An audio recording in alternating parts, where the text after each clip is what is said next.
sharing my screen. How's that? Good. Welcome. Thank you, Nancy. And I recognize so many of your names. It's unbelievable how much I recognize all your names. You may not know me. I recognize you because I work the back end of the Moodle system for Minnesota's Deafblind Project. So any of you who've taken the AHOA modules, then I have seen your names and awarded your badges. And I'm the one that puts you into all the modules. So some of you were in the first cohort even. So I remember all those names, and it's good to see you again or see your names again. How's that? So for those of you who do not know me, I'm Nancy Steele, and I live in Lexington, Kentucky. So it is nice and warm and springy here. It's unbelievably springy here. We should be, this is about a month before. So I know that we're going to get ice and snow and it's going to all die. But at the moment, we're enjoying daffodils. So we'll go with that. But a little bit of my background, I was a teacher of the deaf and hard of hearing in Kentucky for 17 years. And then I went on to work at the National Center on Deafblindness for almost 15 years. In the last 5 years, I've been just a private consultant. And in that 5 years, I was just had the privilege of working on what I'm going to show you this afternoon. So this afternoon, I'm hoping that most of you know the communication matrix. I'm going on that. I'm going to do just a little bit of refresher on it, just to make sure that everybody's on the same page. You know, it's going to be a Reader's Digest, even more condensed version. But I am going to talk just a hair about it. But mostly I want to dive into life after the assessment, because for me, that's where it begins, okay? So I'm just going to describe a little bit about who would benefit and interpret some of the profiles and describe the modules that we designed and the individuals who might benefit. So how did we get here? Just a little bit of history behind how we came to make these modules. I started doing a training. Have you ever had an opportunity to make a dream come true? Because that's kind of what happened. I was doing a training in West Virginia around communication. And at the same time, I'd been asked to do something around the communication matrix in Illinois. And my friend that asked me to do that training had said, oh, don't worry, please do it. There's a module. So having just come off of working on 27 modules in AHOA, then I was, okay, I'll do it. So when I got that module though, it didn't look like anything that any of us could really use when you're practicing out in the field. So my friends and I in West Virginia, that was going to be part of some follow-up. And we just got to looking at, wouldn't it be amazing if we did this? So fortunately, the Department of Ed in West Virginia said, go for it. So what we did was we started thinking about, there were 5 of us, 2 SLPs, and 3 of us were former teachers. We worked on deafblind projects. 2 of them have been on the deafblind project in West Virginia for many years. And the 2 SLPs had been around the block several times, all of us in our 60s. So, you know, we together, all of us each brought in 35 years plus of experience to this. And we've worked on this project for 5 years. And we really got to unpack a whole lot of stuff around communication. And then I'm what they call the rabbit hole finder, because I would go out and work in classrooms and provide TA, and then I'd come back and go, oh, we can't do this without talking about X, or we can't do this without talking about Y. So we really just started packaging this, and we'd have to go back and move forward and do all this. That's why it took us so long. But I think that with that, you're going to find kind of a real holistic approach. And the way we saw it was you gave the assessment, then you had these intervention modules that you could rely on, and then you go right on into going back and reassessing. And hopefully this will move people along. Because one of the things that I saw personally, because I've been all over the country in lots of classrooms, touching lots of kids, and the thing that I saw was people use the matrix. They were familiar with the matrix, but what they do is use it as progress monitoring, and it'd go into the folder, and it was never used to really plan intervention. And that drove me crazy. It just was something that I felt like we needed to, we saw that critical need. So we had an opportunity, and we made this dream come true. And I'm hoping that you all will really appreciate and enjoy this. If you'll see, here is the long, convoluted way to get to this website. And I'll show you this website in just a little while, but that's the link to it. I'm going to ask either Brandy or Ann to put it in the chat pod, please. Okay, so now, why is it not moving along? Oh, sorry. I got to go back. All right. So there is a reason that it's called complex communication needs. And see, I want us to sit with that for just a minute. When we think about these folks, they all come to the table with complex communication needs. And you know, we recognize that, we know that, but I don't think that we really own it like we should, because none of us have all the answers. There's not one of us. I've been really focusing on this, hyper focusing on this for 5 years now, and I still don't know it all. We'll be the first one to tell you that. But these guys are complex, and it takes all of us. And you know, I'm sitting here today there are almost 60 of us on this call, and every one of us have a lot of wisdom because we've been around the block. We've seen these learners. We know these people so well, but we don't have all the answers, and it takes all of us. And one of the things that we really need to do is use that team. And, you know, we call ourselves teams around these kids, but I really think that we don't use the teams the way we should. A lot of times we meet in the hallway, we might say something here or there. Some of us may meet more often than others, but everybody has that role that we need to play. And every one of us need to be taking ownership of communication. It's not just the SLP that should be doing that. And we all go in our silos, you know, as we're working, we're all in these little silos, and we go in and do our little party piece. And I'm just going to describe real briefly, like the SLP silo is primarily communication and supporting the multimodal approach in an individual so that they can express themselves. And they're supporting that language development and use of ACC and pictures and symbols, and they're the ones that kind of decide which ones or help us determine which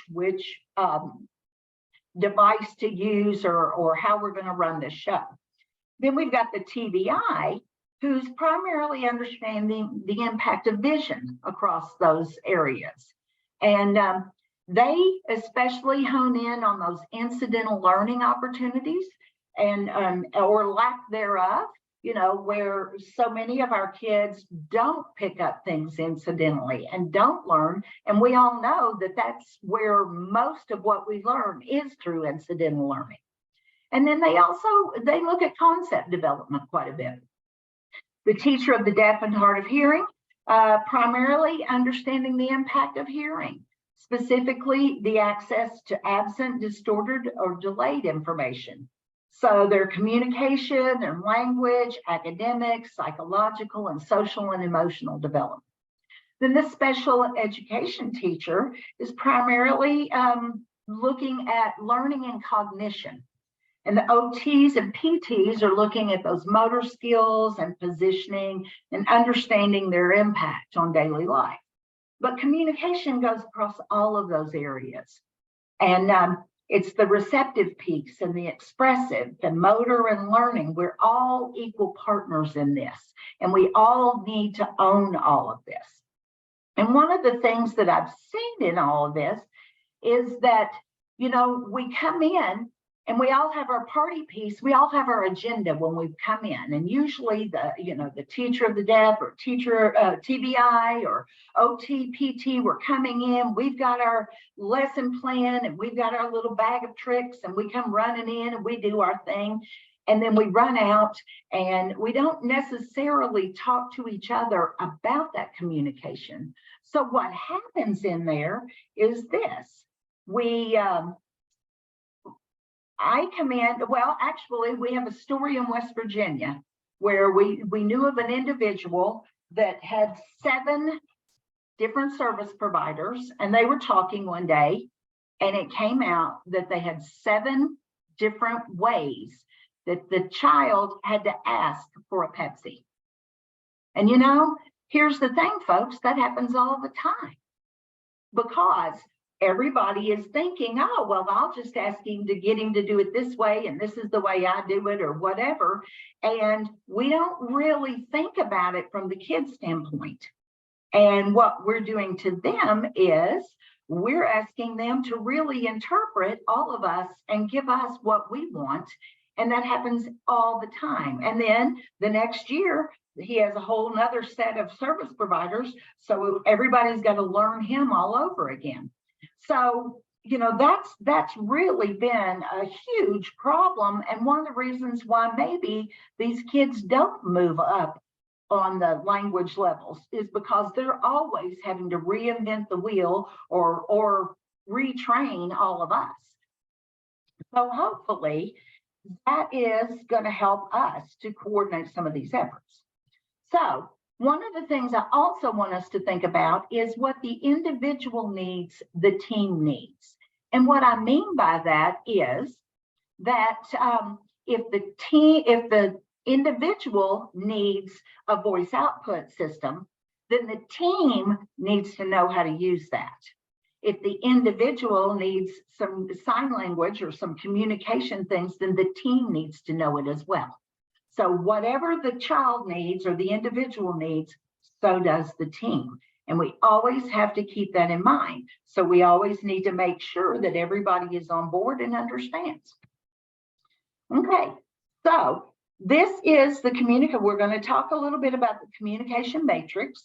And this is a copy. This is one of the paper versions, or you can go on the computer based. I'm hoping that all of you have done one or the other before this presentation, because I really do not want to spend a whole lot of time here.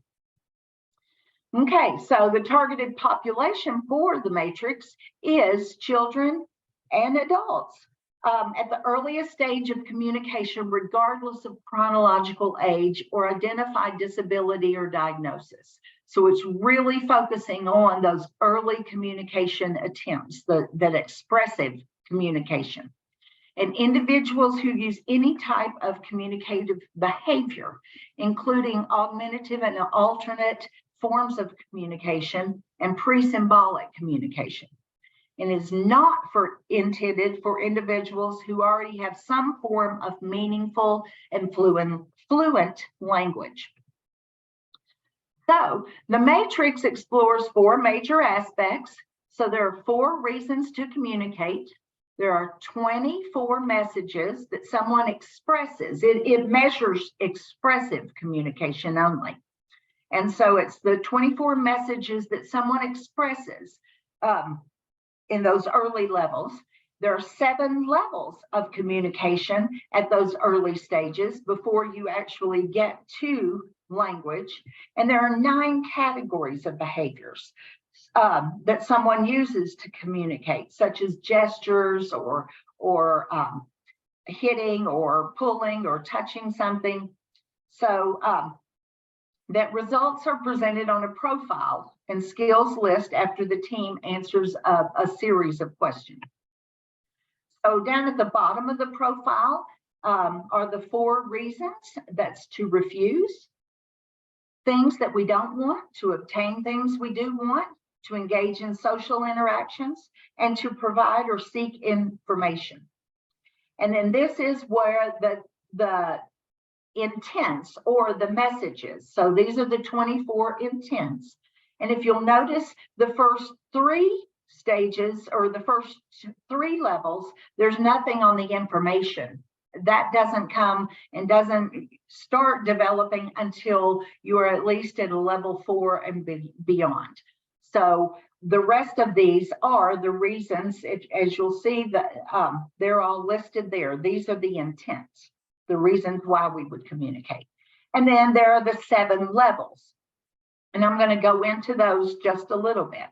So those pre-symbolic levels. So this is pre-symbolic. That means it's pre-literacy too. You know, I know that you all spent some time this morning with literacy, and that's also another love of mine. So I want us to think about and talk about that. And I'll get to literacy with all of this because that all happens and develops at the same time. It kind of dovetails each other. So it's really important when we think about these early pre-symbolic levels that we're also thinking about literacy at all of these levels. Okay, so the level 1 is the pre-intentional behaviors. Those are mostly reflexes like crying, which is all interpreted by the adults. Now I'm going to take you to typically developing kids because I think that helps you to grasp what that looks like. So think newborn at this stage. And that's when, remember, those of us who are parents, those newborns that we brought home and they cry and we're like, oh, I don't know what that means. I don't know. Well, she hadn't eaten in a couple of hours, so maybe that's hungry. That must be hungry. You know, so we do that for a few months until we start hearing just a slight intonation. And that's level 2.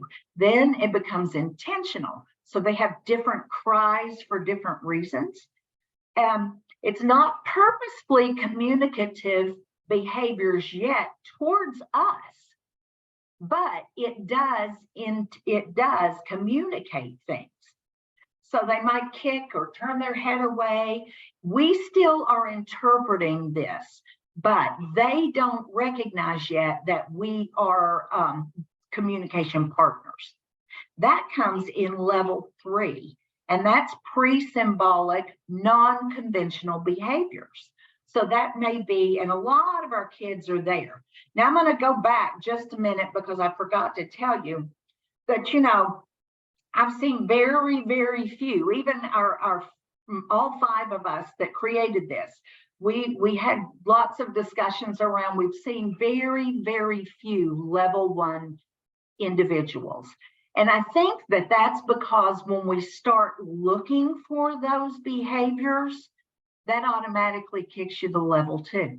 Because see, then you're looking for those. And then you're seeing that as, oh, wait a minute, that is communicating something. Okay. All right. So then when we get to level 3, and this is where I think a lot of our learners kind of get stuck in this little vortex here. But this is where they start tugging on us to pull us over to get what they want, or they're pushing things away, and they're directed to the communication partner. Now, if I'm going to go back to our typically developing kids, they realize that if I do this behavior, you're going to come running. Okay, and that happens pretty early. That's way early, 4, 5, 6 months, before they really start doing this. This is a real critical stage because now they understand that he can impact someone else's behavior. So if I do something, you're going to do something. And that's a really important part. That's intentionality. And so that's when we get to intentionality, that's when it's game on for us. That's when we can really do some stuff. And so he's intentionally communicating because he acknowledges us as communication partners. Then when we get to level 4, we're at pre-symbolic conventional behaviors like pointing or nodding our heads or whatever. Now, I will say that those of our individuals who are blind may skip this stage. Now, that doesn't mean that you don't teach this stage or these intents to them, because everybody else points and waves and does all those things.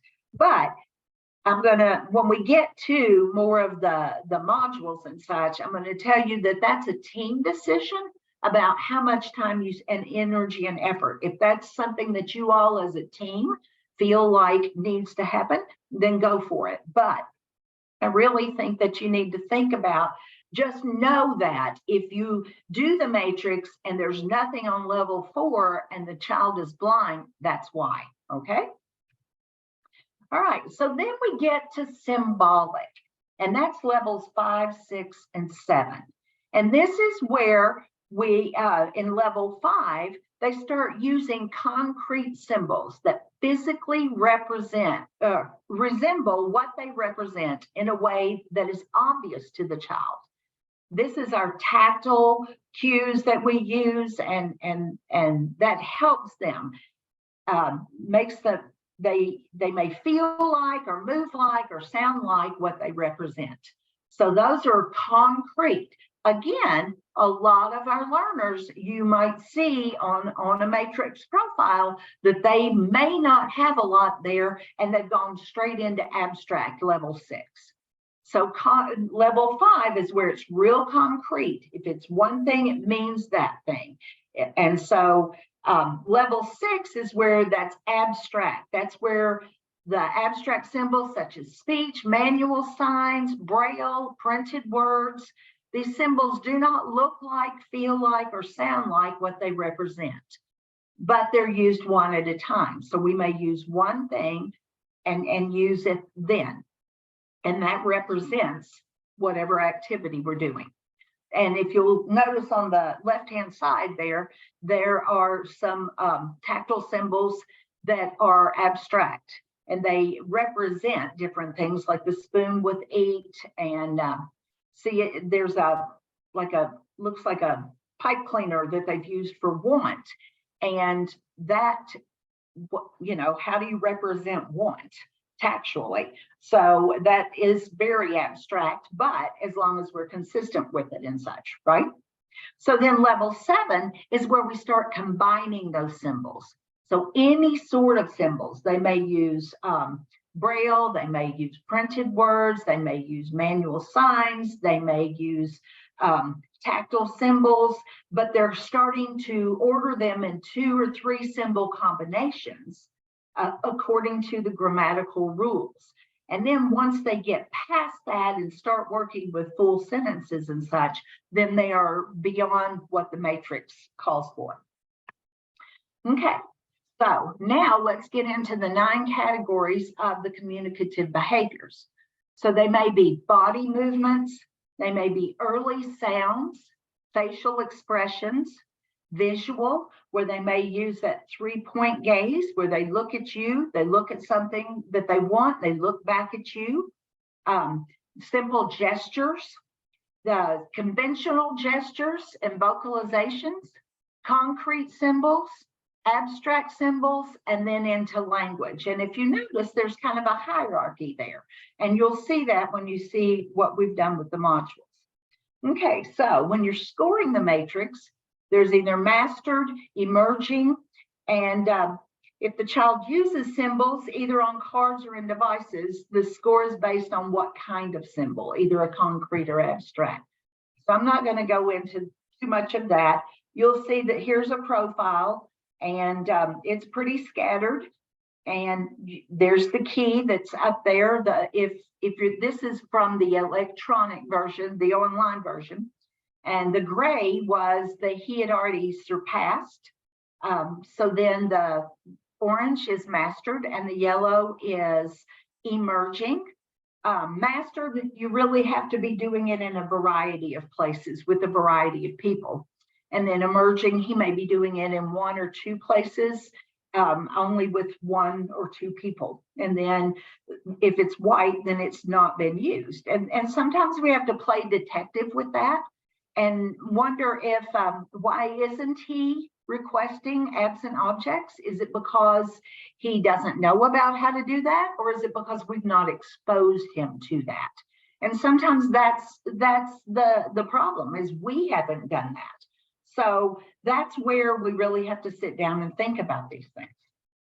Okay, so here is kind of just a framework of what we have built with these modules.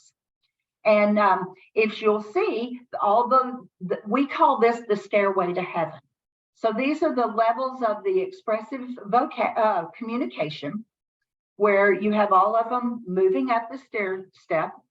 And then with our modules, we started with looking at a foundation for communication, for building communication. So we looked at the availability to learn and just what that looks like, those internal and external factors with each kid. And then also looking at trusting relationships, routines, consistency of partners, individuals' interest, and responsive and supportive environments. And then we also have to look at, if we're talking about expressive communication, well, we've got to pipe in that receptive communication a long time before we ever should expect it to come out expressively from them. So we need to do that in a very consistent way. And that's all of us using a very consistent way, right? We also need to look at concept development. And I'll talk about all of these things as we go along. And then of course, literacy it dovetails right in here with all of it. So hopefully you'll see all of those things. All right, the way that we structured our modules is each module targets the level identified through the matrix profile. Now, we started with 2 other modules. One of them is the foundation, and it goes over just some of the things that I talked about in the other slide that I just showed you.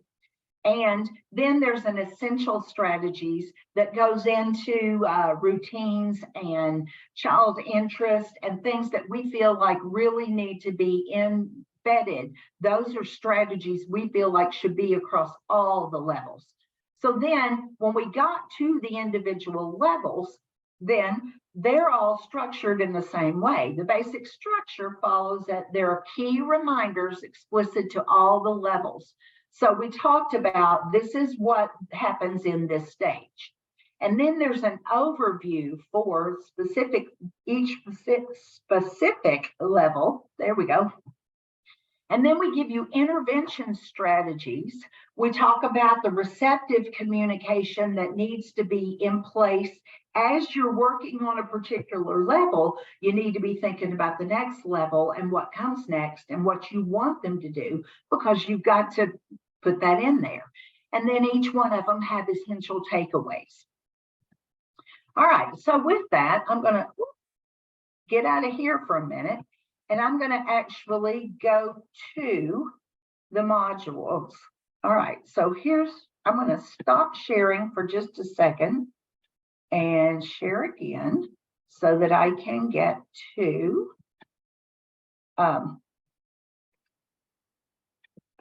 hold on just a second. There we go. All right.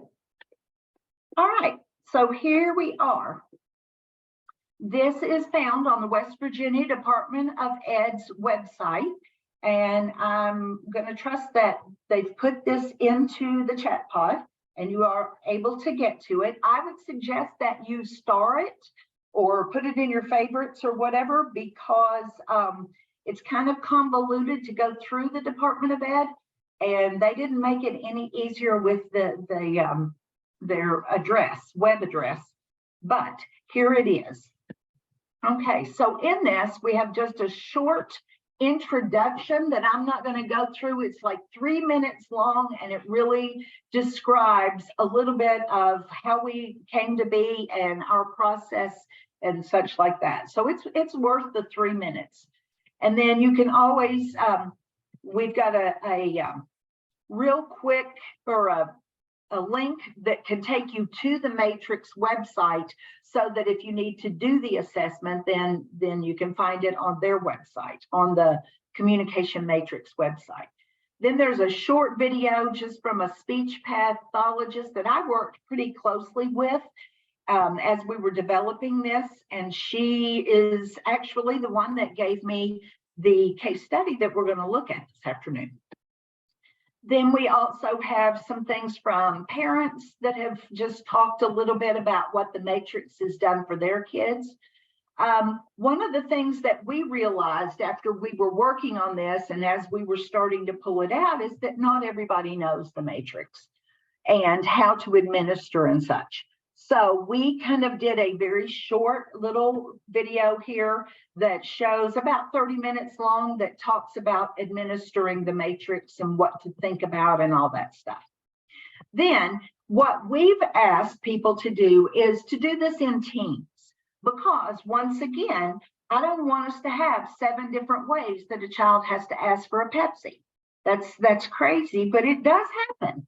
So it needs to be a team effort, and teams need to go through and think about this and work together through to develop kind of a communication plan, if you will. And so what we ask is that you go through our foundation module. And if you go to these are found in the blue box on this website. And you only have to do this one time. See, we think that you get as a team and you have one child or one individual, because we wrote these with saying the individual, because we feel like that this goes beyond school age. So it can hit birth through death. So, in adult services, we see it being used in group homes and such, so that people really can get some training and know how to work with an individual and know how to put things together for them. So we used the individual in all of these, and that's how we represent it. So we want you to think about have the team thinking about a particular individual. And if this is your first time through, we ask you to watch the foundation modules. That takes maybe an hour and a half.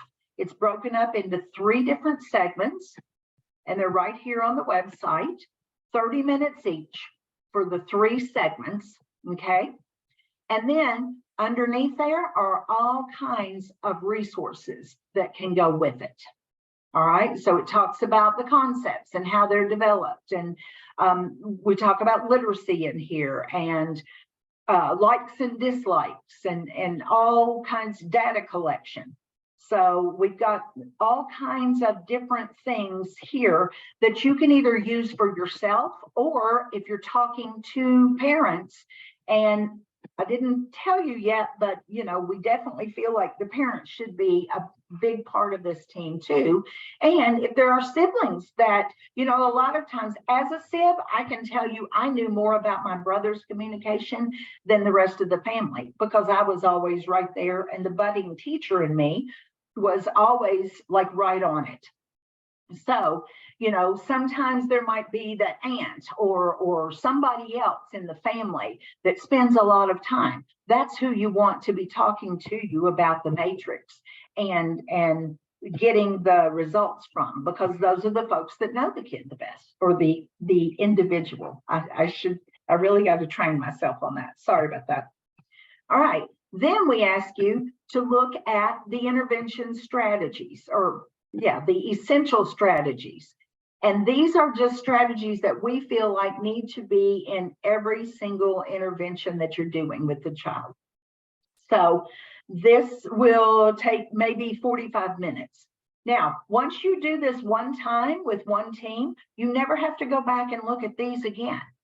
Then we're asking, all right, so in the essential strategies, see, we've got all of these resources down here below. So that kind of gets you out of the foundation. That's just what we would like for you just to have, so that you know our basic framework and where we're coming from and how to operate this the most. Once again, 2.5 hours, 2 hours and 15 minutes of your time, and then that's it. You never have to do that again.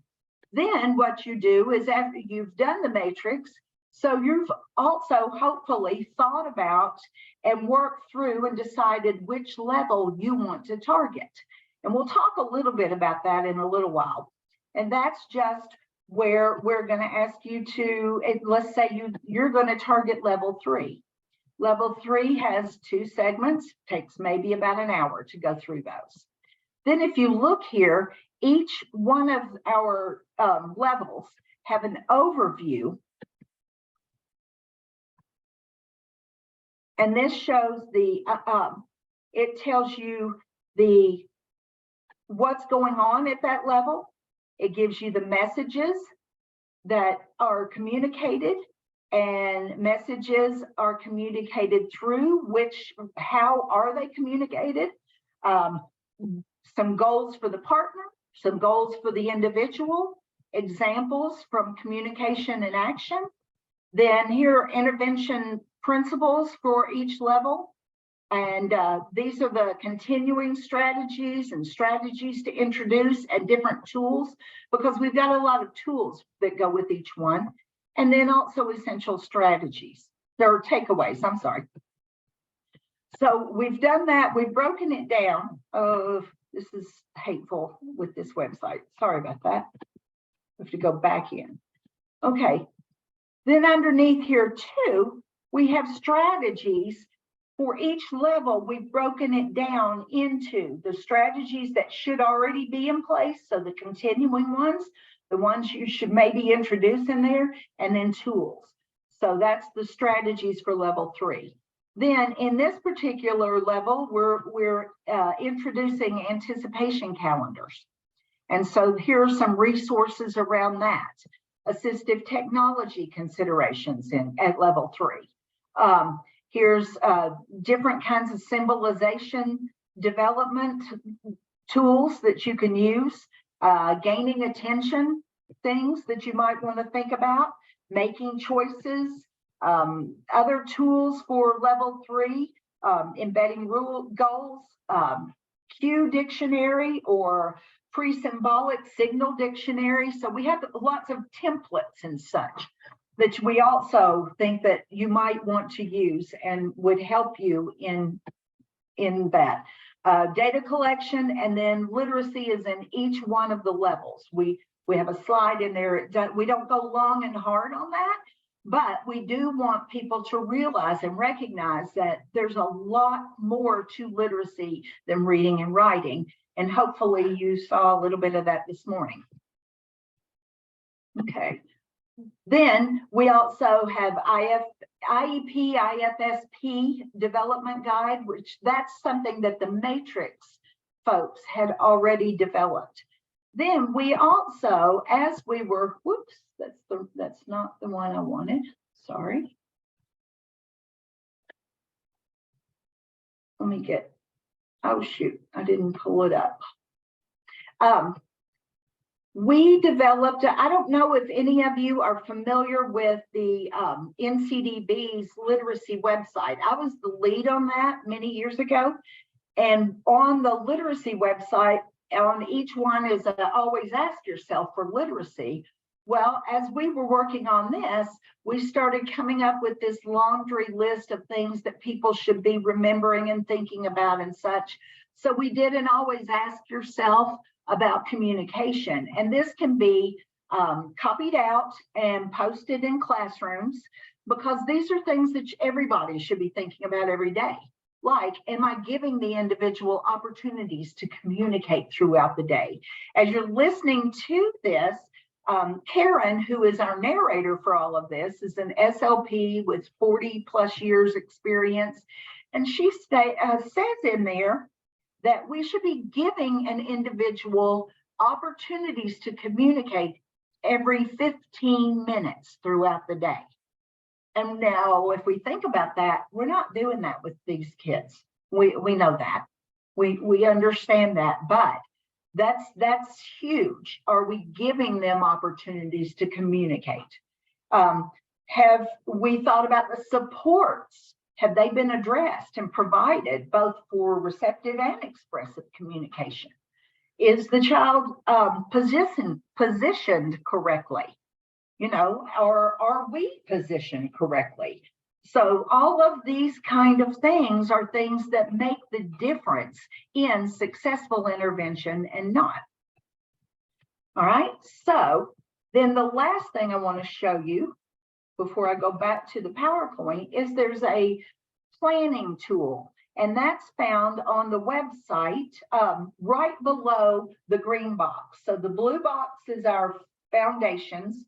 The green box has the different levels. And then right below that, we have a lot of planning tools and such. So this is one that we use that just kind of takes a team to help you kind of plan your communication intervention and what it looks like. And it really should be the consensus of the team. We know that these individuals have bazillions of things that need to be worked down. We want you to work it down to 3 goals. But first, this kind of looks at describing the vision, the hearing, gross motor skills, fine motor skills, their availability to learn. How might that impact communication interventions? Trusting relationships. We don't think about that enough, and I think I get into that a little bit later. Then conceptual skills and receptive language. So we really want you to unpack all of these with the lens of how does that impact communication interventions? So if you think about each one of those and really describe that, because the other piece, I'm going to go back to what I said earlier about, we work with these students. It takes us probably, if we get a student, it may take us several months for us to really get down what these interactions mean, what their behaviors are, and when they do them, what they mean, right? Well, that takes us maybe to March. Then, the next thing we know, the school year is over and he moves or he goes somewhere else and somebody else has got to start all over again. So this is kind of a way to pull all of that information together. Hopefully you share it on a Google Drive with everybody so that it's a living document, so that they're really, then this can be taken as the child goes up the scale in the grades, then it can go with them and we don't have to play that guessing game. If what a gift, if somebody gives me all of these things and a communication dictionary that tells me everything, wow, then I already am way ahead of the curve because I'm understanding this student in a way that I've never understood them before because it's already all been done. And somebody's done that, then I'm gonna just keep adding to it so that everybody is on the same page and knows what those things mean.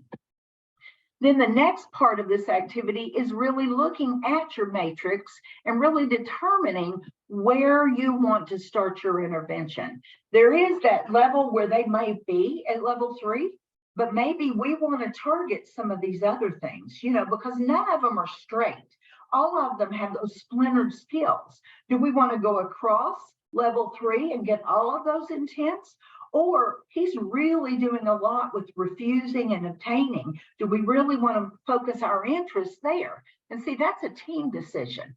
That's a team decision, and the whole team needs to buy in so that the whole team is using that as they're working with the student and gaining more knowledge and really helping him to understand what's going on. Okay, then start choosing goals. So you're looking at that activity. Excuse me, Nancy. Yeah. I don't think you're sharing the right screen. We see the West Virginia Department screen. Oh, okay. Hold on. I just popped a little note for you in the chat, Nancy. Well, I can't see that. I'm not looking at that. Yeah. Oh, sorry about that. Okay, now we're there. All right, so here's what this planning tool looks like. So here's the activity 1 where you're just going through and you're describing that. The team gets together and describes how those different things that we've brought out really have an impact on communication. Then here's the level 2 or the activity 2, where you have that discussion about what did we learn about this individual and what's important now. So what are we going to target? Have they mastered any of the levels? You know, where are the emerging things coming? Do we really want to work on going across those levels, or do we want to work down? You know, and which modes are they using? So it's really unpacking that and really starting to see is there a pattern here? What are we seeing? How are we doing this? And what do we want to do with this information? So then we start looking at choosing those goals. So we use the information from activity 2 and our discussion there to think about what are the important goals for the year. And this is something that everybody's going to be working on. So that OT that's coming in, they're going to greet them in the same way that everybody else does, or they're going to use those same cues when we're trying to get him out of his wheelchair or we're doing something like that. It's important that we all use those same things so that he's starting to receptively receive that information and understand what it means. And we're all going to use the same verbiage, or if we're using signs, we're using the same signs, so that we're all doing it in the same way so that it is a consistent message. And so that's where we start looking at some messages or intents that we want to maybe target. And are we going to prioritize? Is that something that we really want to look? So if we're looking at those intents and we're looking at those emerging intents, then we each have that discussion around, is this a high priority? So is making a choice something that we all think is something we want to do? And where are we targeting that level? And what targeted mode are we going to use? Do we want him to point? Do we want him to, what is it we want him to do? And what targeted skill is that? All right, so that's something that is found in this section. Then developing an intervention plan. So that's where we're looking at the same goals that we just decided that we were going to do. And then we need to start unpacking that a little bit. What are positional or environmental considerations we need to have? Or what kind of strategies or cues should we encourage or elicit? What kind of communicative behavior? And then what's the response or behavior we're looking for? What are they expected to do? See, sometimes I don't think that we really unpack that enough. We come up with these ideas, but we don't really sit down and analyze what is it we want them to do, and what correct response are we looking for? What would be an incorrect response? And then how are we going to give them feedback? So if they have a correct response, what are we going to do? Are we all going to pat him on the back? Are we all going to give a high five? Or if there's an incorrect response, how are we going to respond to that? So that it's a very consistent, and he's able to anticipate that and to respond to it.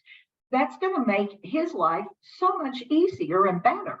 You know, one of the things that I have said along the years is that I've had the pleasure and the honor of being able to go across this country and just have at least over 1,000 just interactions or conversations with individuals in a variety of places and in classrooms all over the place, and just had just a fantastic opportunity to do that.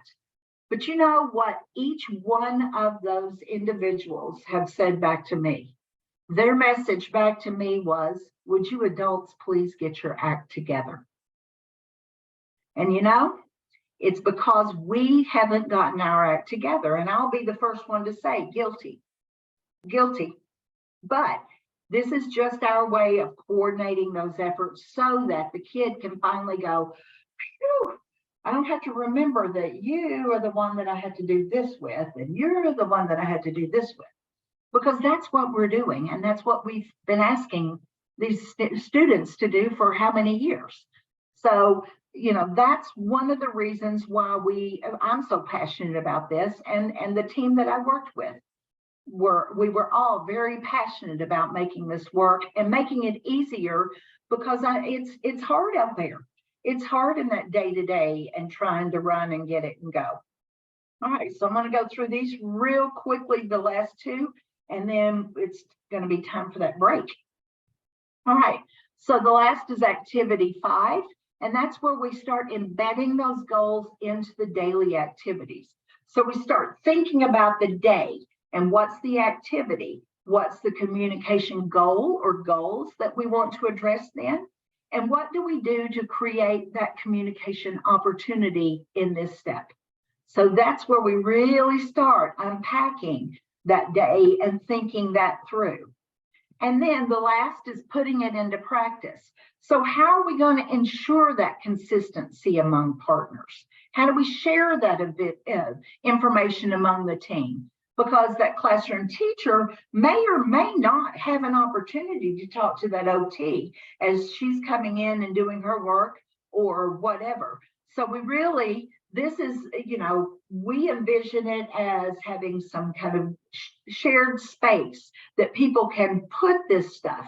Yes, we have the IEP, but I don't think anybody walks around with a copy of the IEP under their hand, or, this is the working stuff. This is the stuff that we really need, so that if there are signs that people need to know, maybe that teacher of the deaf and hard of hearing is going to put short videos into the shared space so that everybody knows this is how we're doing it. Or somebody puts a video in there saying we're going to cue them by tapping their elbow. That means we're going to get them out of their wheelchair, whatever. So how do we ensure that consistency of and share that information? And providing a responsive and supportive environment. How do we keep everyone alert and responsive to any communication?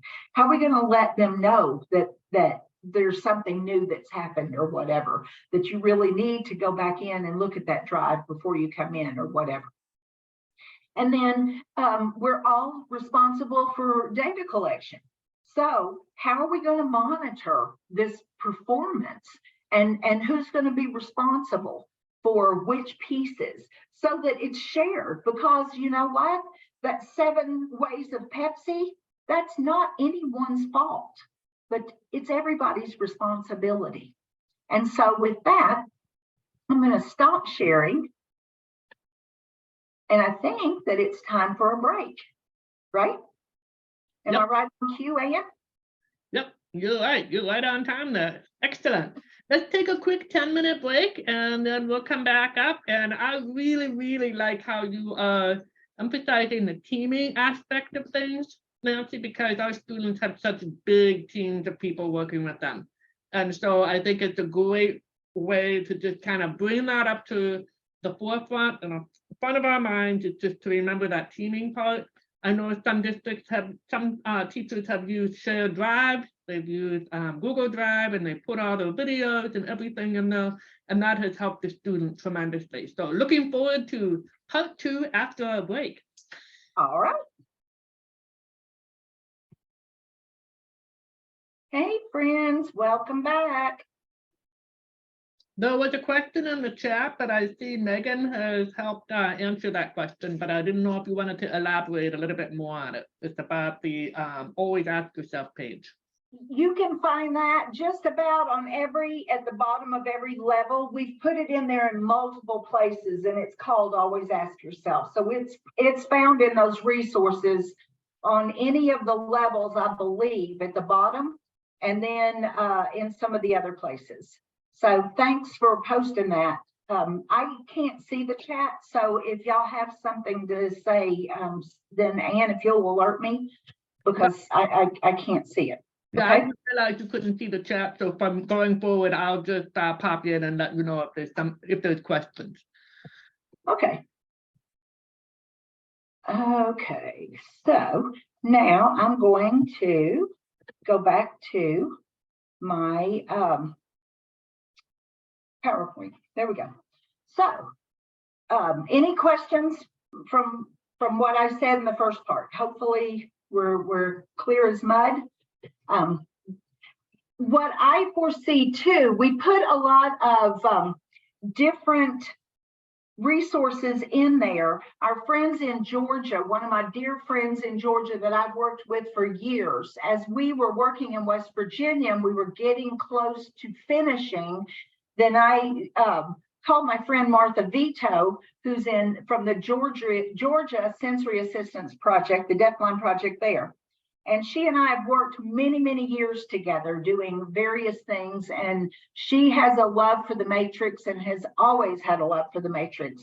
So as we're combing through and getting this ready, then she and I started working on thinking about resources. And she's the one that had masterminded and been working for years on that tool that I showed you. So she and I played around with that and kind of merged what we had been working on with that. And then she and Heather Boyle from the Georgia project then came up and brought all these resources in. So all those resources are, and the level overviews and all of those things that you see in there are she did those. The two of them did those. So it was really like a huge endeavor and 7 of us kind of played around and did all of these things. So it was really beneficial when Martha came through with all of those things. As we've gone out and field tested and played around with it in states and done some stuff, this website has only been out since November. But I was playing with it in raw form in a couple of different places for a while now. So just to see how I had to test drive it to make sure that it was going to work. And as we went out and unfolded, we actually did it in Indiana before they've even done it in West Virginia. They haven't even done it in West Virginia yet, but I did kind of some virtual trainings, and then we did a day face-to-face, which was strictly, most of it was the team sitting together in a shared space that wasn't in somebody's classroom where they're being pulled out every 10 minutes for somebody, needing some assistance with a student or whatever. So they were sitting in there, and as they were doing that, one of the ladies created this beautiful, you'll see one of the tools is one of the dictionaries, and it's as the student does this, then we will do this, and it kind of pulls it out. There's a worksheet with it. And one of the ladies in Indiana made it so that it's multilingual. So it's on a Google Share or Sheets page, and that's not on the website, but if anybody has that need, they used Google Sheets, and it's able to translate into that particular sheet into like 30 different languages or such.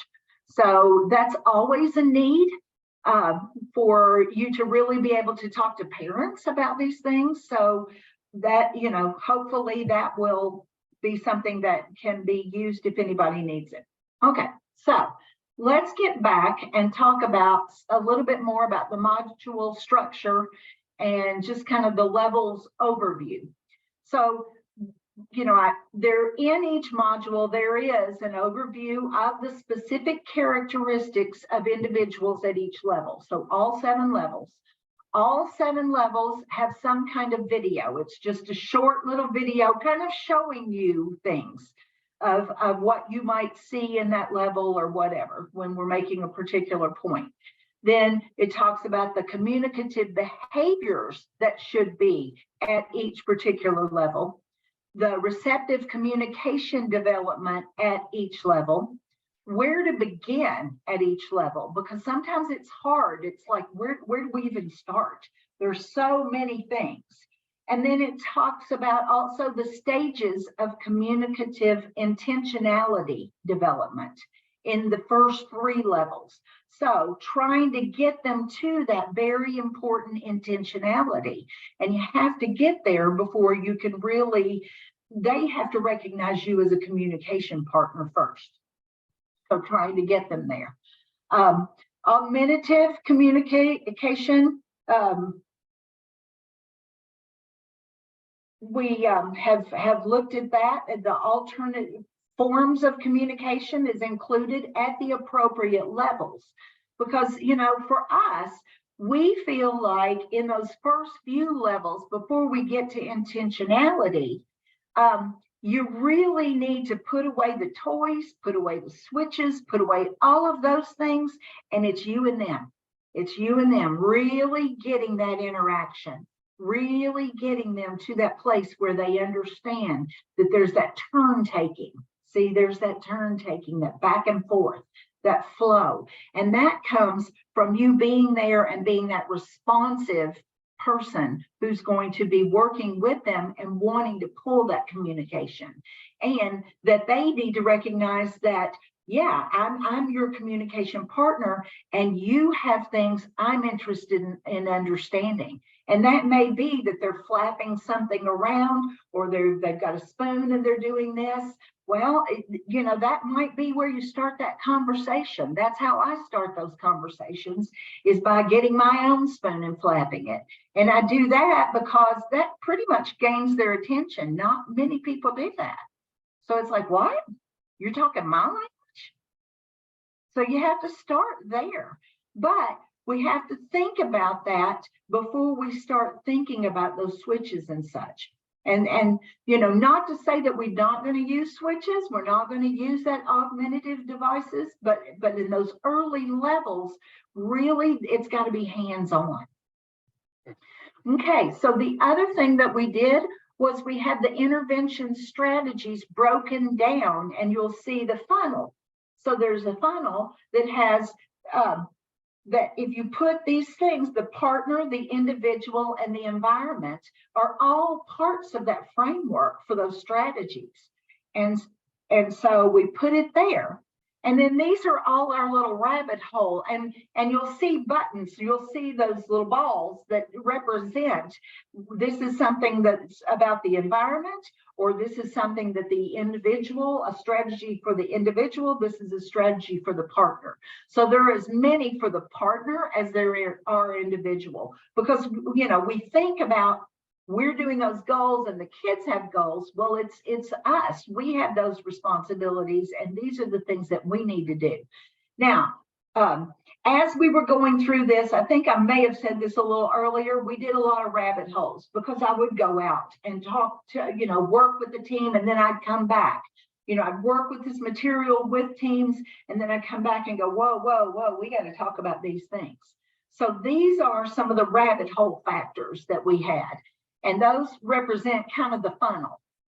And that's the availability to learn, the incidental learning, development of intentionality, concept development, and literacy, because all of those play in every single one of those levels. Each one of those have something to give.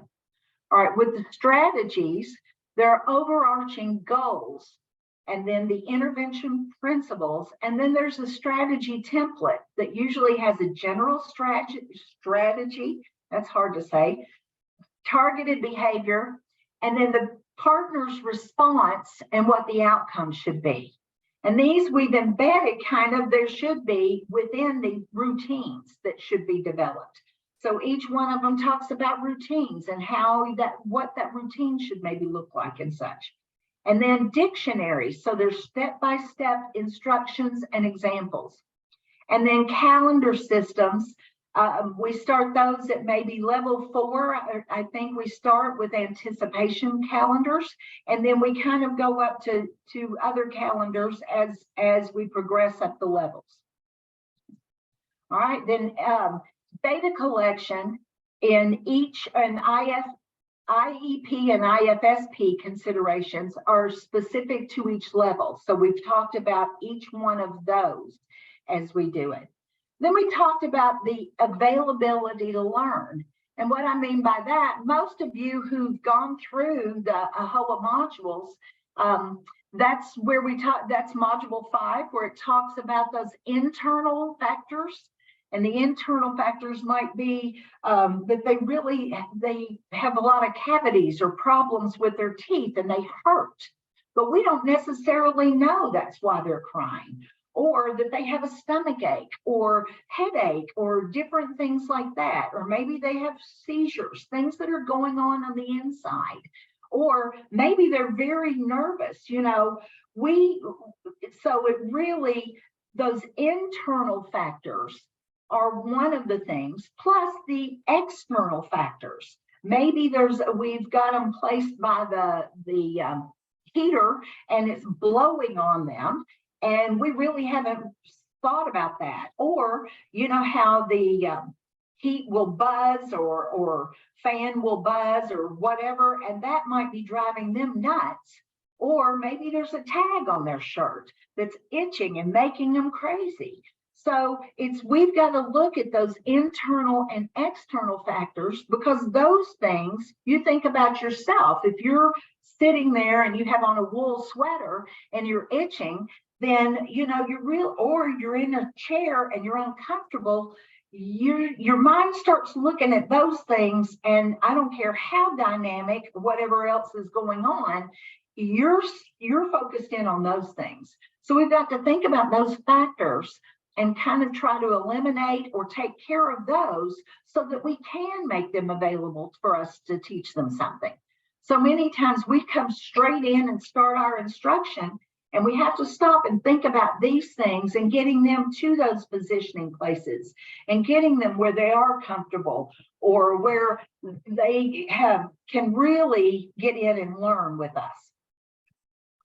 Okay, so the impact on incidental learning. And incidental learning is that form of accidental or indirect, unplanned learning with informal or formal learning situation.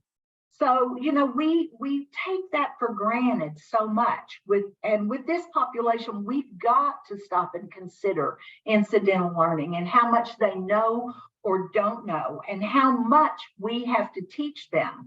And those of you who've been out there for many years know that we've got to stop. We've got to teach them hands-on a lot of things that we take for granted that nobody sat and taught us. That we've really got to think about that and really consider that. And then those concept development. And how many concepts that we learned that no one ever taught us. It just kind of happened in that spiral as we learned through experiences and interactions. But then when we stop and look at these individuals and we really consider their experiences, then we start thinking about how many big holes and gaps are in their learning, and they haven't learned a lot of concepts because they haven't had those experiences or interactions that would help them to learn. And we got to figure out how we're going to teach them those things, because those things are vital to help them move along and move up that scale of those levels to get to language. With the concepts, we got to think about, why is it important? Why are concepts important? And, we as teachers are really good at skills. We can teach skills all day long. I can break a skill down from step by step. I master it at systematic instruction. But we don't think so much about concepts that are behind it, or are we really teaching them those concepts? And I'm going to take with that, I'm going to think about the concept of, we can teach kids, a lot of our transition age kids, we'll teach them how to wash and dry and fold clothes and put them away. We've got that down to a fine art, right? But have we taught them the concept of clean and dirty? How do they know when to actually wash and dry and fold clothes? When clothes are dirty, how do they know that they're dirty? What's the concept behind that? So see, there are so many things that we're so good at those skills, but we don't necessarily think about those.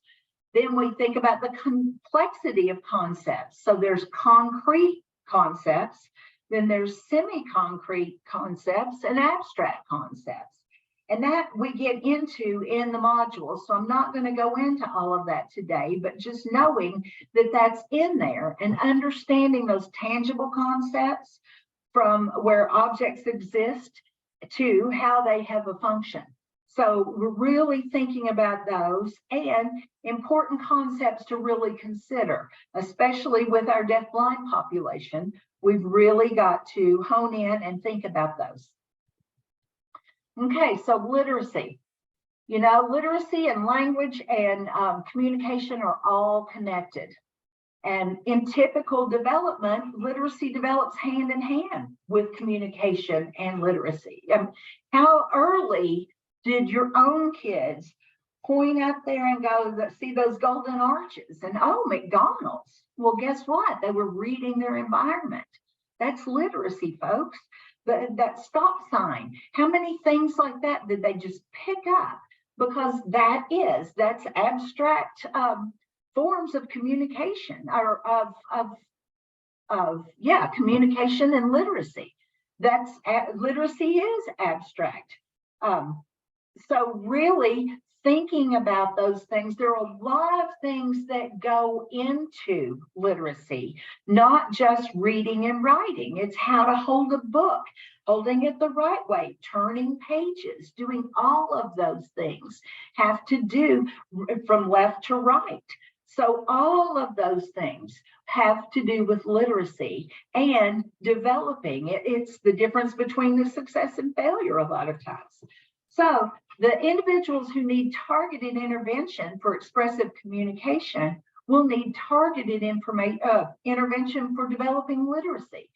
I'm going to also plug in the NCDB's literacy website. It's at literacy.nationaldb.org.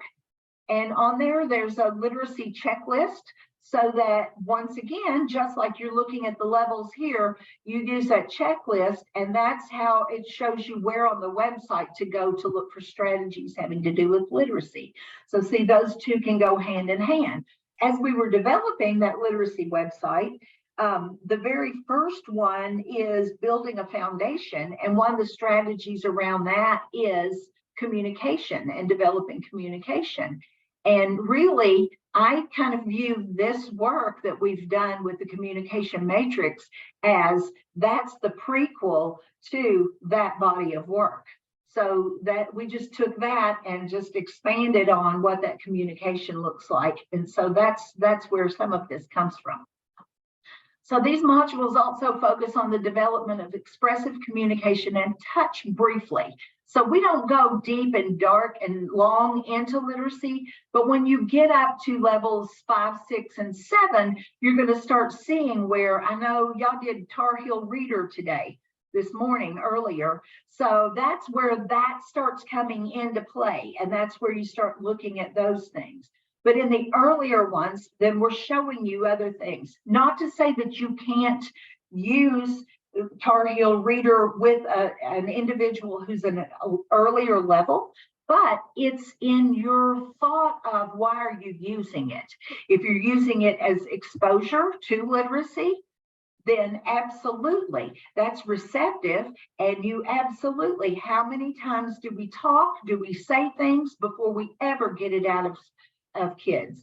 How many times do we take our infants and read books to them, and our toddlers? We're not expecting them to read, but we're exposing them to language or to literacy. We're exposing them to books and the love of books.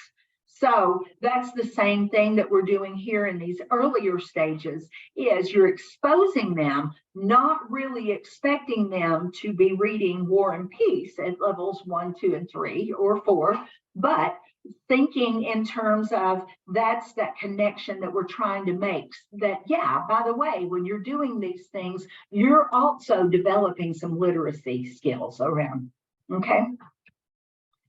All right, then we also talk about receptive communication.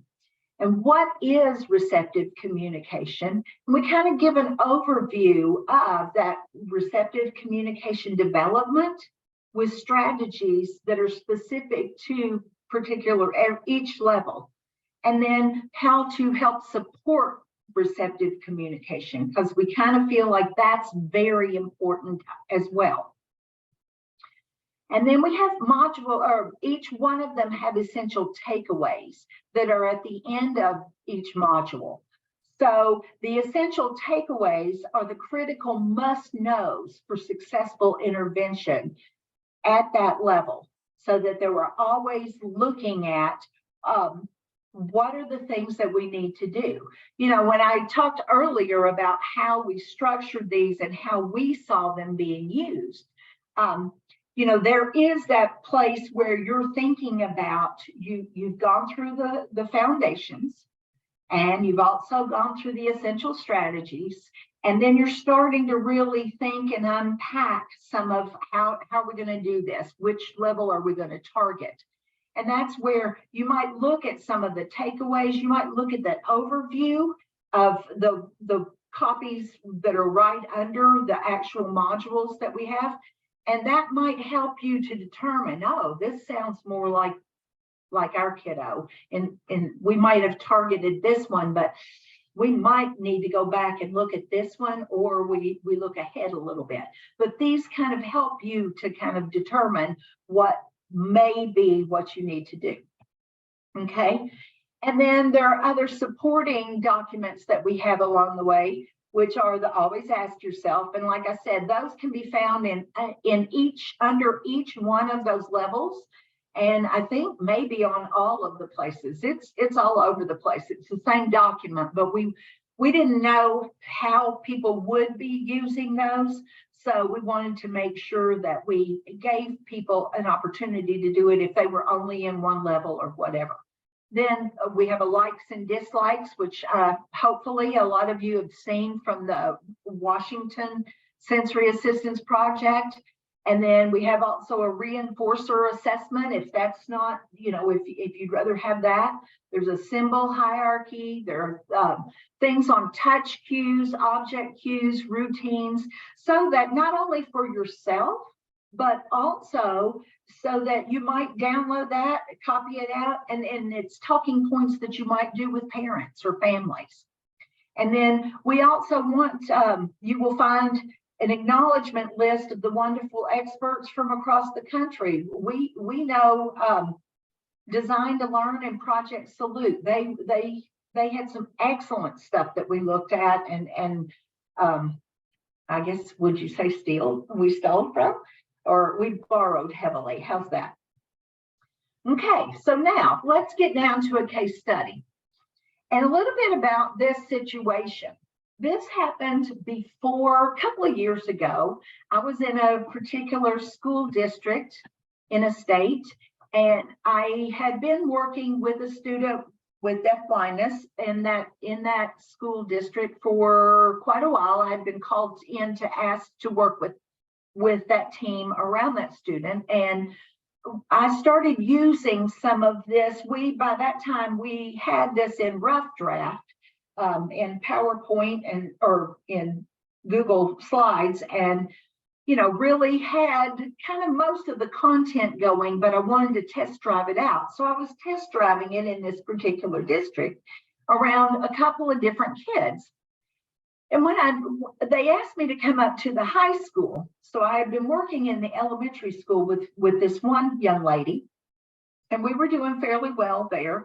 And the speech path there was also worked at the high school. She worked at 2 different schools. And she said, oh, there's a student up at the high school I'd love for you to see. I really think we need some help with him. And so I said, well, okay, we'll go up there.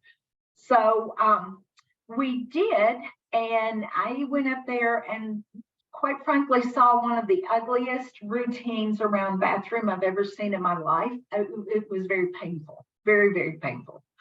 So then the next day, we kind of got in, and it was the OT, speech, and the teacher, 2 classroom teachers. And we all sat together and we just kind of went through a lot of this information. And, you know, at the end of that, the speech path and the OT both started crying. And I was like, what are you doing? And they said, you know, we've had this child, at that time he was 16, and we've had this child since he was 3. And, you know, we tried every trick in our bags. We've done everything we could possibly think of. And this has given us just a different way of looking at him and a different way of looking at how we can approach him. So they were just thrilled to be able to have just a starting place and something to go on, because they'd run out of tricks. They didn't know what to do, and his behavior was off the charts. It was really disruptive, and he was having a lot of issues. So hopefully in using this, you can see the benefit of it. So I want to go on and introduce you to this young man.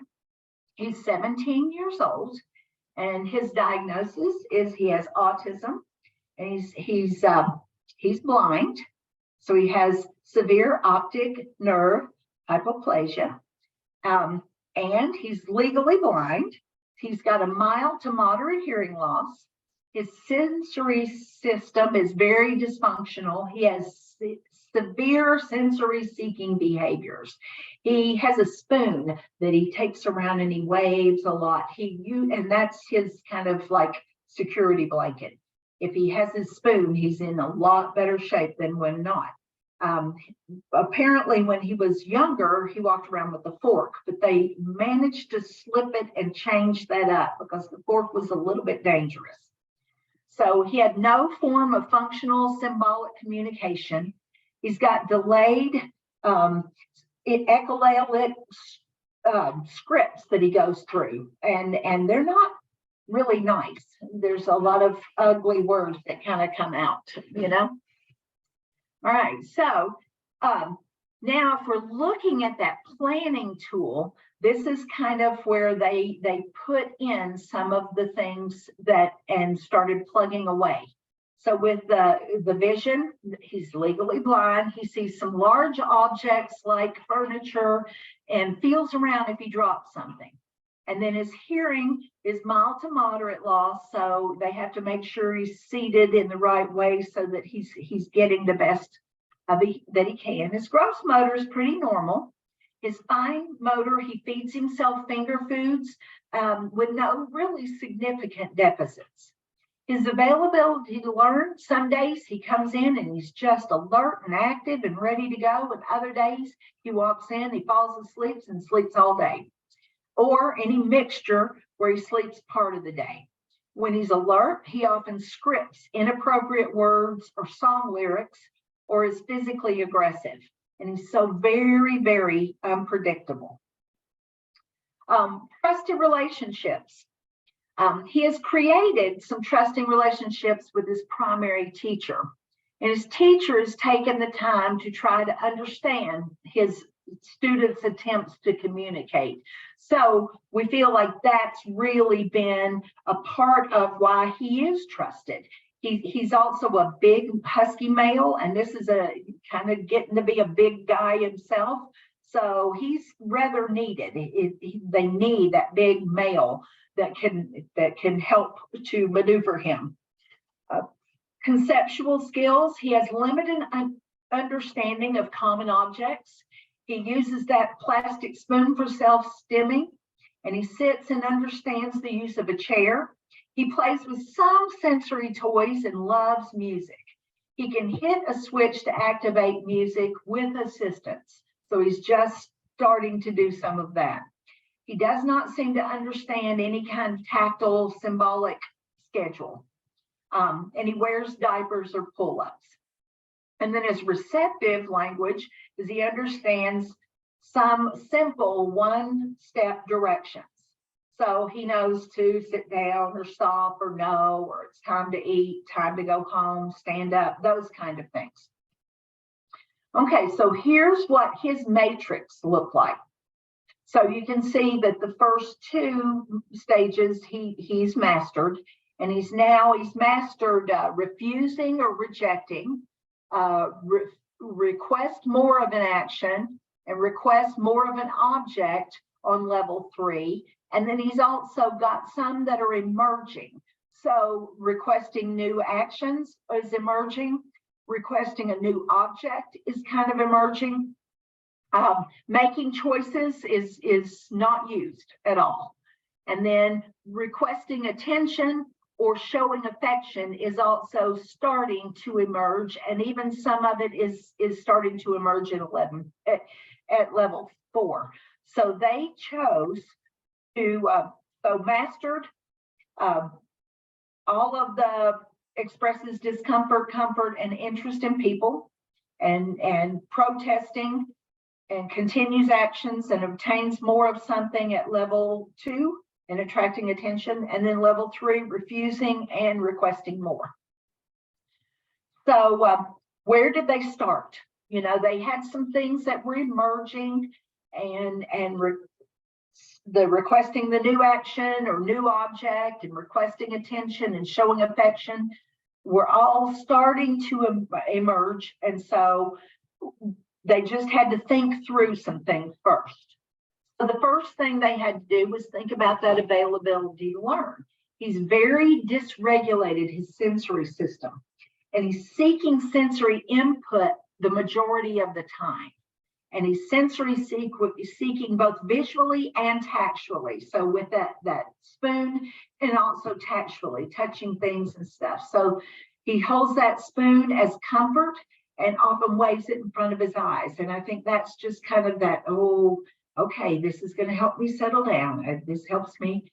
He also rocks in a rocking chair or sits in an extra large beanbag.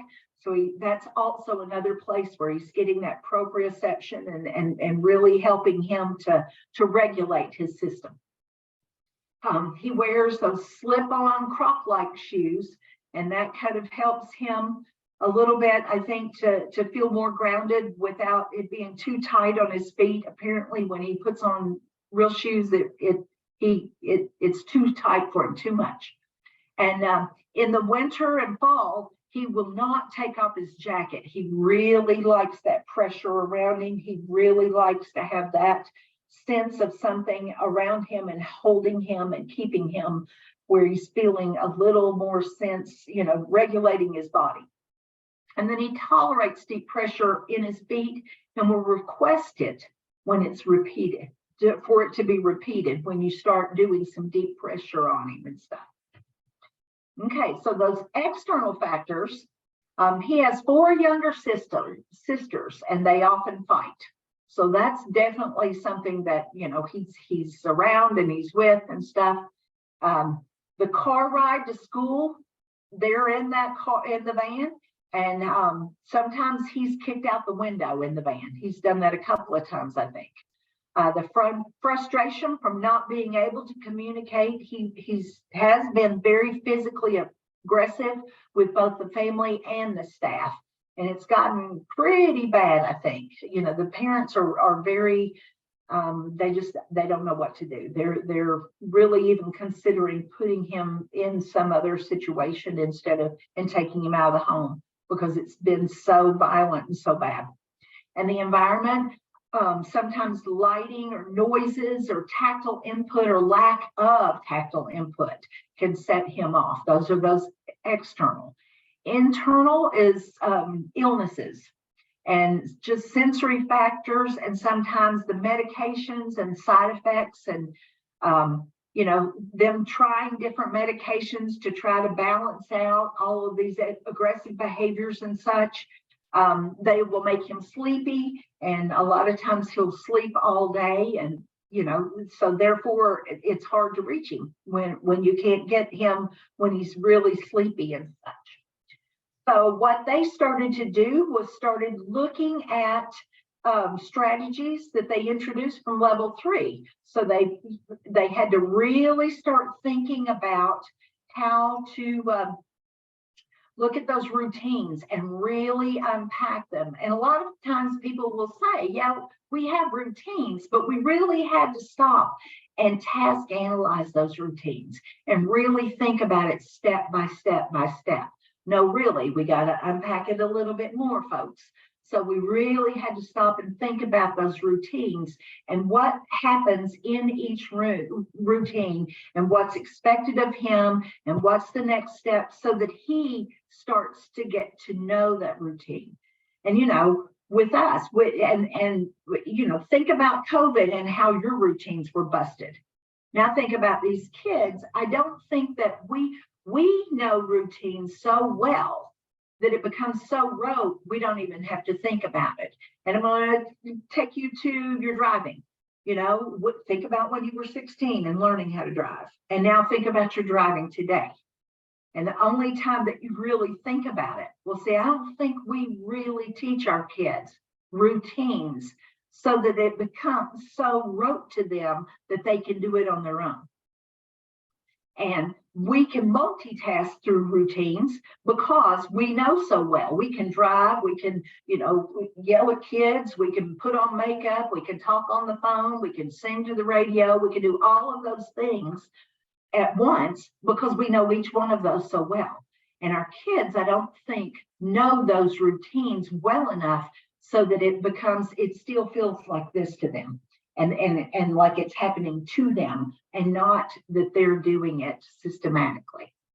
So then they looked at assistive technology and what kind of things could they put in place there and the development of symbolism. So they started using a tactile symbol system with him, not so much that they expected him to be using it back, but much more that receptive piece, like I said.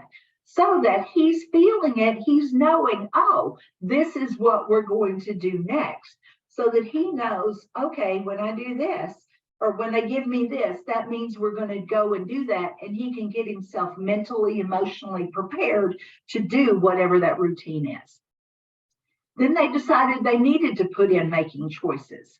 That's early part of communication and part of something that you're kind of forced to communicate when you have to make a choice. And you have to live with that choice. So doing that and then using a quick anticipation calendar so that where they were giving him that and then having the finish box so that he knew what was going to happen and that they were really completing out that routine and making sure that he knew that very well. Okay, so they started with his sensory strengths. So they started with the touch and his hearing was a little bit better. So they used those as really his strengths. Then they started looking at the level 4 conventional communication and they created a tactile schedule to focus on creating a routine and familiarity with tactile symbols. And they also tried to incorporate his interest. So his interests were music and sensory toys, and they started to use some of those. His teacher is male, and the student responds well to him. And they started him as a primary person. The teacher was the primary person providing that intervention and training with that schedule and calendar system because he trusted him. So he was the one that introduced it to him, and he was doing it in a very systematic way and very predictable way. And the student was guided to the schedule and using hand under hand, he was assisted in removing the tactile icon and placing it in the coordinating area wherever they were working in, either the work table or in the lunch, where he's eating lunch or in the bathroom. Okay, so when he was available to learn, he would complete simple work tasks at the table with the teacher for short periods or as long as he'd tolerate it, and trying to establish a routine and consistent expectations when they were doing those work tasks. He was successful with activating a switch to turn on the music with prompting and supporting visually. So they were trying to make sure that he really understood when he did that it really was the cause and effect kind of thing.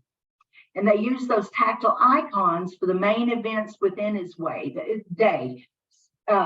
They used it at breakfast and at lunch and at bathroom, on those work tasks at the work time. When he was going to rest, they had a symbol for that, for different teachers that he worked with, and to teach the use of just a conventional symbol. Okay, so with that, I'm going to stop sharing that.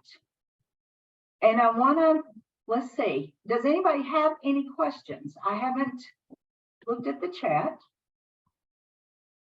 Oh, look at here, Anne's given more things. Great. Okay, so do we have any questions about this and how to get started with this, or what to do? Don't everybody jump up at once. Makes me feel like you're all in there napping.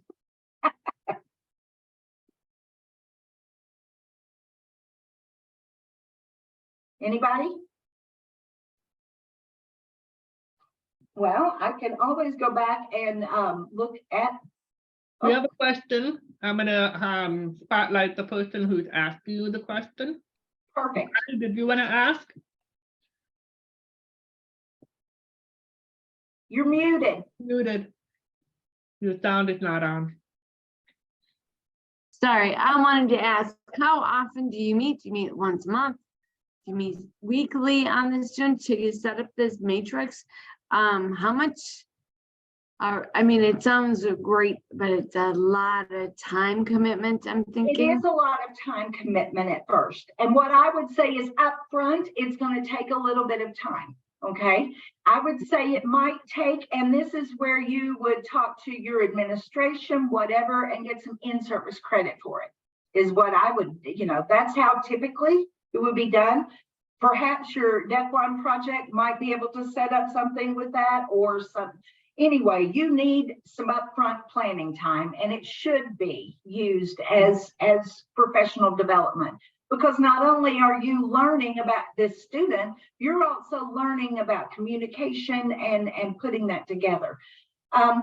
Typically, when we have done it with teams, it's taken I would say a couple of days, 2 days to get everything through, because you've got to watch the module work, plus then putting together the stuff. After that, then it's a simple once a month, maybe you might meet for just a little bit, just to update if there are any updates that you need to do. So you're right, there is some upfront time, and that's the first pushback that everybody gives. But I will also say that it's worth it, because the thing is, you're going to learn about one particular child, but then it's quickly going to go to other kids that you serve. Does that make sense? So there's the buy-in. There, for me, that's the buy-in, is that I might be thinking about a particular kid, but I can guarantee that there are 6 or 7 other kids that I'm working with that it's going to apply to. So that's where I would go to administration and say, we need some professional development for this.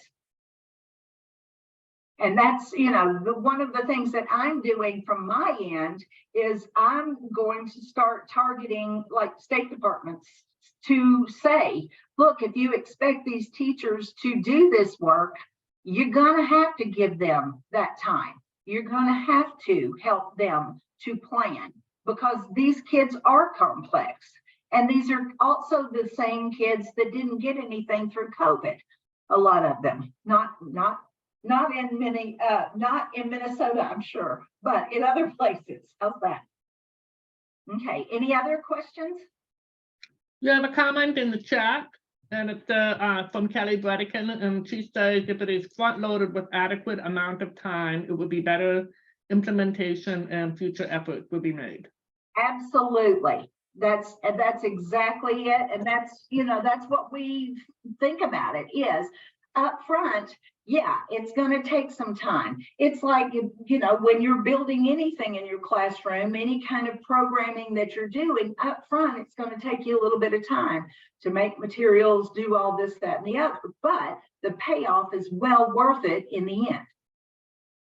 because you will be able to better serve kids.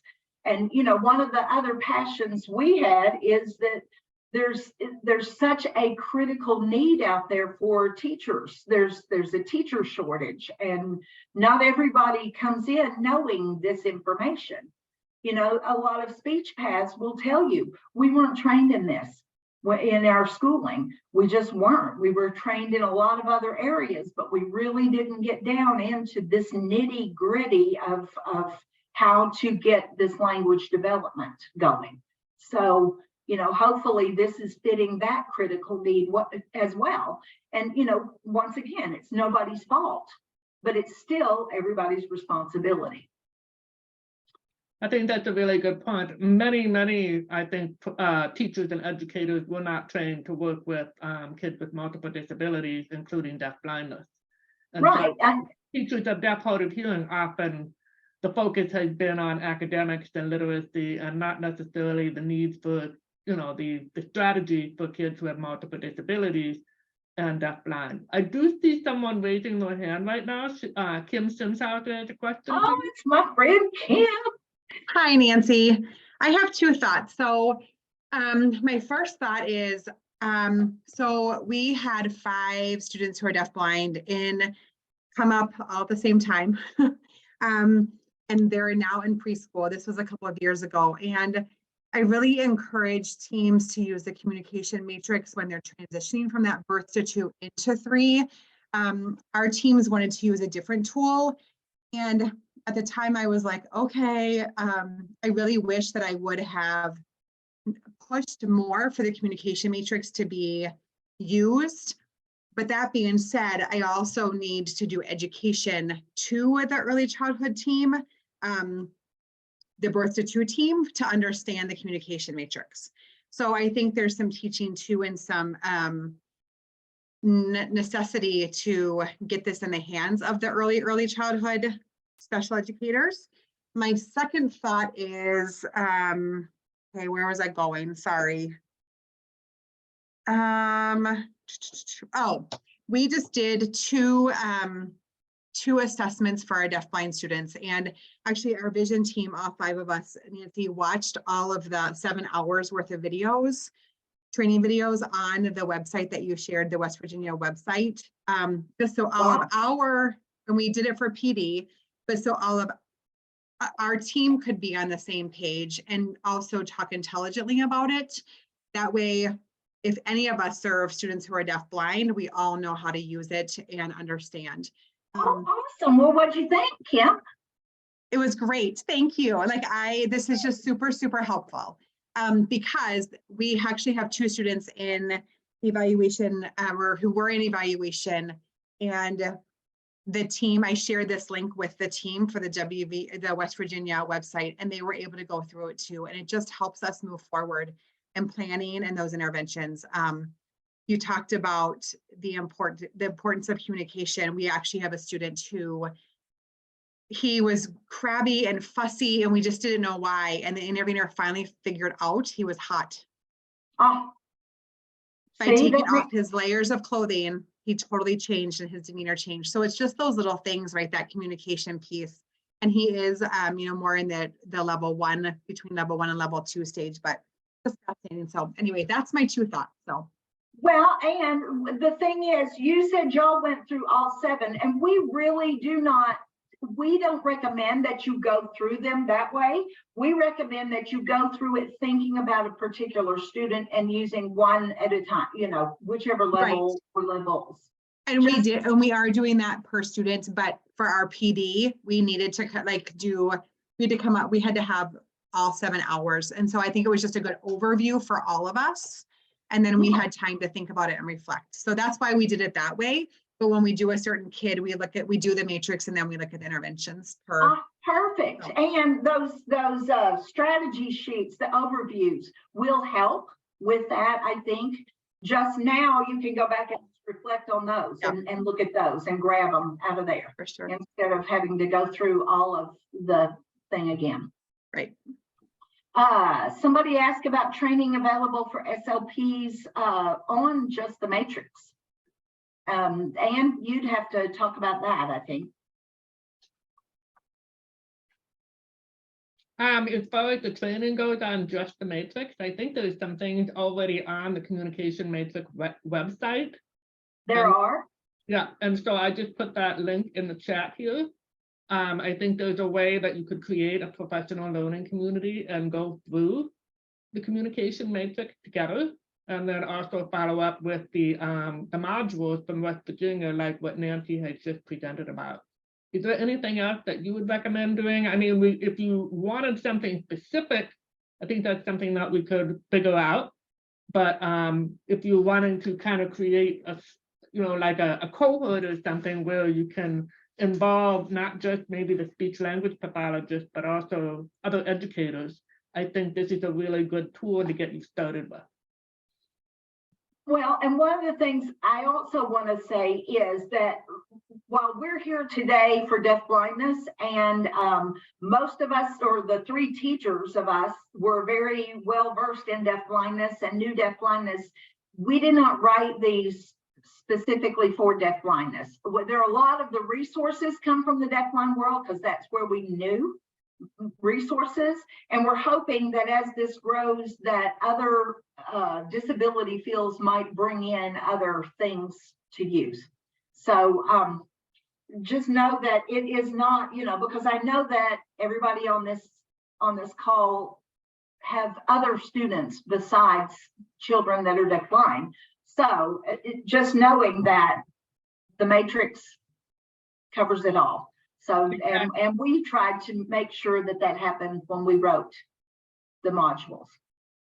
Exactly. And I think I've done some presentations around Minnesota recently, and I've been highlighting the fact that here in Minnesota, our numbers for primary disability for deafblind are about 120, 130. And then the numbers for severe multiply impaired is about 1,500.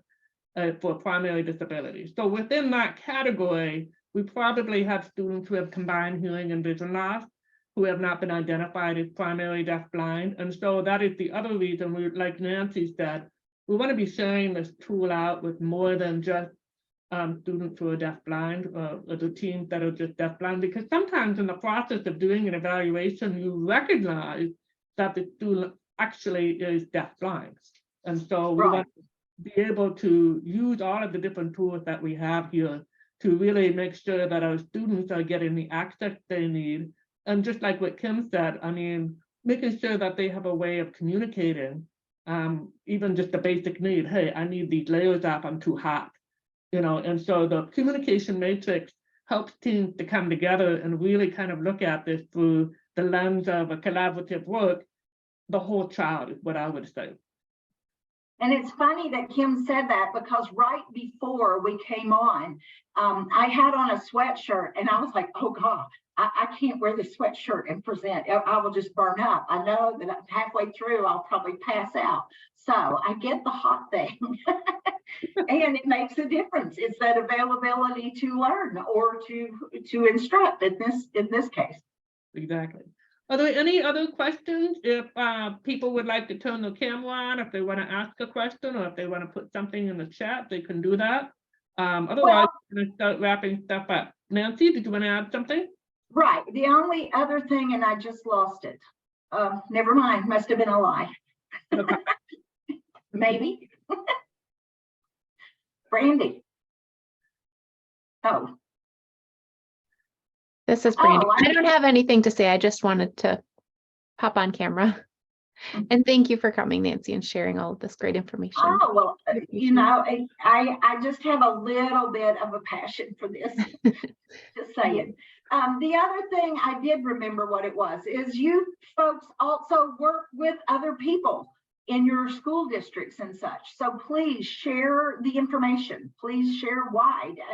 That's what I want to do with the rest of my career, is just, making sure that people know that this is out there. And it's a lifeline for some folks. It makes the difference between drowning. I mean, we've all been there where it's like, what do we do? I'm lost. I don't know what to do with this kid. So hopefully this is, just a different way of looking at things. It's not, none of it's anything you don't already know, but it's just maybe a little bit of a different way of looking at things and kind of bringing it all together. Because that's the other thing, I think, is we talk about this and we talk about that, and this kind of, we are trying to pull it all together. One of the things that I didn't say in the presentation at all, and another passion, and we kept talking about that trusting relationship, and the thing that we don't understand, you know, we don't think about and we don't acknowledge is a lot of our kids come from NICUs. You know, they've spent lots of time in a NICU, and a NICU is not, you know, a place that is how it's supposed to start out that way, you know? And a lot of behaviors that we see when they're older, they come from those NICUs. And so we really need to have that time and take that time. Sometimes we are so driven with our task and we got to get this done, and oh, we've got all this other stuff. When you've got that new student, you need to spend that time getting them to get to trust you. You know, we're in our own little monkey mind world, and we've got our things to do, and we automatically assume the kids trust us. And that's not always the case. You know, a lot of times we're acting on them. And we really need to take that time. And that here again, that upfront time is going to pay off in the long run. So anything else before we wrap this up? Okay, Ann, I'm going to turn it back to you, my friend. You have done a tremendous